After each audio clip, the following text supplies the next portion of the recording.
अस्सलामुअलैकुम everyone, I hope you all are fine and fresh by the grace of almighty Allah. तो आज की इस वीडियो में हम एलसीएम एंड एचसीएफ एक साथ फाइंड आउट करना सीखेंगे 48, 64 एंड 96 का बाय प्राइम फैक्टराइजेशन मेथड। इस मेथड में हमारे पास दो या दो से ज़्यादा जितनी भी वैल्यूज हों, सबसे पहले हम उनके अलग अलग प्राइम फैक्टर्स फाइंड आउट करते हैं। तो चलें स्टार्ट करते हैं अपनी वैल्यू। सबसे पहले हम इन तीनों के अलग अलग प्राइम फैक्टर्स फाइंड आउट करते हैं। इस वक्त हमारे पास यहाँ तीन वैल्यूज़ हैं और हमें इनके प्राइम फैक्टर्स फाइंड आउट करने हैं। जो फर्स्ट वैल्यू हमारे पास है वो है 48, जो सेकंड वैल्यू है हमारे पास वो है 64 और थर्ड एंड लास्ट वैल्यू है हमारे पास 96। तो जब भी हम किसी वैल्यू के प्राइम फैक्टर फाइंड आउट कर रहे होते हैं तो उसे हमें प्राइम नंबर से ही डिवाइड करना होता है और कम्प्लीटली डिवाइड करना होता है जब तक कि हमारे पास 1 ना आ जाए।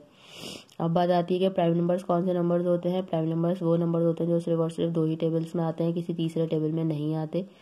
कौन से दो टेबल्स में आते हैं, एक अपने और दूसरे 1 के।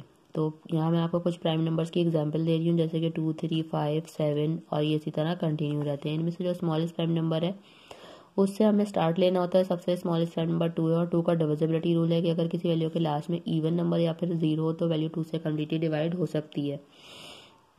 यहाँ सारी वैल्यूज़ के लास्ट में इवन नंबर है, यानी कि सारी वैल्यूज़ 2 से डिवाइड हो सकती है। तो 2 से डिवाइड करना स्टार्ट करेंगे। 2 के टेबल में 4 आता है 2 पे और 8 आता है 4 पे। फिर से जब तक ये वैल्यू 2 से डिवाइड होगी इसे हमें 2 से ही डिवाइड करना है। 2 के टेबल में 2 आता है 1 पे, 4 आता है 2 पे, ये बन चुका है 12। 2 के टेबल में 12 आता है 6 पे, 2 के टेबल में 6 आता है 3 पे और 3 खुद एक प्राइम नंबर है, इसलिए 3 को यहाँ हमें 3 से ही डिवाइड करना है क्योंकि 3 के टेबल में 3 आता है 1। 64 है, इसे भी हमने 2 से ही डिवाइड करना स्टार्ट करना है क्योंकि लास्ट में इवन नंबर है। 2 के टेबल में 6 आता है 3 पे और 4 आता है 2 पे, ही बन चुका है 32। लास्ट में इवन नंबर है इसलिए वैल्यू अभी भी 2 से ही डिवाइड होगी। 2 के टेबल में 3 नहीं आता, लेकिन उससे छोटा नंबर 2 आता है 1 पे। जो 1 हमारे पास रिमाइंडर है वो चला जाएगा 2 के पास और बन जाएगा 12। 2 के टेबल में 12 बिल्कुल आता है 6 पे। 2 के टेबल में 16 आता है 8 पे। 2 के टेबल में 8 आता है 4 पे। 2 के टेबल में 4 आता है 2 पे और 2 के टेबल में 2 आता है 1 पे। यहाँ इसे भी हम कम्प्लीटली डिवाइड कर चुके हैं। लास्ट में हमारे पास 96 है, इसे भी 2 से ही डिवाइड करना है, लेकिन 2 के टेबल में 9 नहीं, उससे छोटा नंबर 8 आता है 4 पे। जो 1 हमारे पास रिमाइंडर है वो चला गया 6 के पास और बन गया 16। 2 के टेबल में 16 बिल्कुल आता है 8 पे। 2 के टेबल में 4 आता है 2 पे और 8 आता है 4 पे। 2 के टेबल में 2 आता है 1 पे और 4 आता है 2 पे। 2 के टेबल में 12 आता है 6 पे और 2 के टेबल में 6 आता है 3 पे और यहाँ पे 3 खुद एक प्राइम नंबर है, 3 के टेबल में 3 आता है 1 पे। यहाँ हम इन तीनों के प्राइम फैक्टर्स फाइंड आउट कर चुके हैं।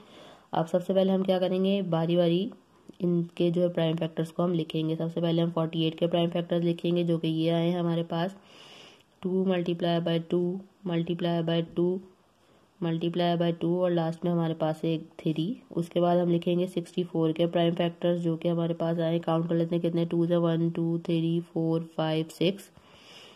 2 multiply by 2 multiply by 2 multiply by 2 multiply by 2 and multiply by 2।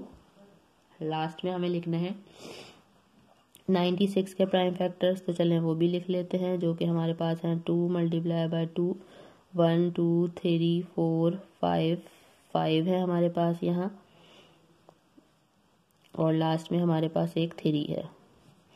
अब हमें चाहिए इनके कॉमन फैक्टर। ऐसे कौन से फैक्टर हैं जो कि तीनों में मौजूद हैं, उनका हमें पेयर बनता हुआ नजर आ रहा है, उनकी हम पेयरिंग करेंगे। एक 2 का पेयर बना, पेयर बन के बाहर आ गया, ऐसे एक बार लिखा। एक और 2 का पेयर बना, पेयर बन के बाहर आ गया, ऐसे भी एक बार लिखा। एक और 2 का पेयर बना, पेयर बन के बाहर आ गया, ऐसे भी एक बार लिखा। एक और 2 का पेयर बना, पेयर बन के बाहर आ गया, ऐसे भी एक बार लिखा। और कोई हमें यहाँ पेयर बनता हुआ नजर नहीं आ रहा। 2 में पेयर बन रहा है देखें, लेकिन हमें जब हम पहले हम HCF फाइंड आउट कर रहे हैं, HCF के लिए ज़रूरी है कि तीनों में पेयर बने, तभी हम वो उसका पेयर बना सकते हैं। अगर 2 में पेयर बनेगा तो हम नहीं बना सकते HCF में, जबकि LCM में हम 2 में भी पेयरिंग कर सकते हैं। तो अब हमें और कोई तीनों में कॉमन पेयर बनता हुआ नजर नहीं आ रहा, तो इन सबको हम कर देंगे मल्टीप्लाई। तो हमें पता चल जाएगा इसका हाईएस्ट कॉमन फैक्टर। तो चलें जल्दी से हम इनको मल्टीप्लाई करते हैं। 2 time 2 is 4, 4 time 2 is 8 and 8 time 2 is 16। Means हमारे पास यहाँ हाईएस्ट कॉमन फैक्टर आ चुका है जो कि है 16।